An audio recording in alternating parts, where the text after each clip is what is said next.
Functional dyspepsia के बारे में बात करें तो उसके चंद हमें अहम सिम्टम मिलते हैं, जो कि पिछली वीडियो भी मैंने कुछ बताए थे और आज उसको मजीद डिटेल में देखते हैं।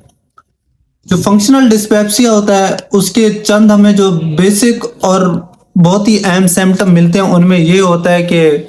हम जो खाना खाते हैं, सम टाइम ऐसा होता है 15-20 मिनट के बाद हमारा पेट फुल सा हो जाता है और खाने की मजीद गुंजाइश नहीं रहती, इतना ज़्यादा हो जाता है। और जब हमारा पेट फुल हो जाता है उसके बाद हमें जलन सी फील होती है, पेट में दर्द हो जाता है, या सम टाइम ऐसे होता है हमें खट्टी खट्टी उल्टियाँ सी, ऐसे जैसे बदहजमी का शिकार हो जाता है बंदा, वो फील होने जाती है। और पेट का ऊपर वाला हिस्सा इतना फुल हो जाता है जैसे हामला खातून जिस कंडीशन से होती है, तो इतना ही फुल हो जाता है और बंदा इतना परेशान होता है कि अक्सर लोग ये कहते हैं खाना खाने के बाद कि हमारे पेट में बहुत भारी वजन सा फील हो रहा है। और सम टाइम ऐसा भी होता है कि हम जो खाना खाते हैं,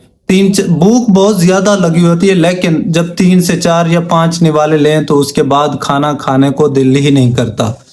पेट हमारा बिल्कुल फुल हो जाता है 3-4 निवालों से। हालांकि अगर हम भूख अपनी के लिहाज से देखें तो उसमें हमें बहुत ज्यादा भूख फील हुई होती है, हम उतना खाना नहीं खा सकते जितनी हमें भूख लग चुकी होती है।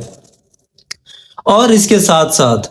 खट्टी डकारें आती हैं, और डकारें भी 2 किस्म की होती हैं। एक तो वो जो सुपरफिशियल बर्पिंग होती है, मतलब ऐसे छोटी छोटी आवाज में निकलती हैं, पता नहीं चलता साथ में बैठे शख्स को भी। और कुछ ऐसी होती हैं इतनी तेज से मुंह से निकलती हैं कि साथ में बैठा शख्स भी फील कर लेता है, कहीं गली मोहल्ले से भी गुजर रहे हो तो उनको पता चल जाता है कि ये फलां बंदा जा रहा है, इसकी डकारें हैं। तो इसकी भी एक वजह यही है कि फंक्शनल डिस्पेप्सिया डिसऑर्डर जो होता है, ये माइंड गट जो डीजीपीपीआई होता है, तो ये भी एक तरह का वो होता है। खट्टी डकारें आती हैं, उसमें बंदा खुद को सोशलाइज नहीं कर पाता, किसी महफिल में भी नहीं जा पाता, कहीं पे भी अपने आप की हाजिरी को प्रॉपर तरीके से नहीं कर पाता। वजह ये है कि वो जहाँ पे बैठता है तो उसे डकारें बहुत ही हैवी किस्म की आती हैं।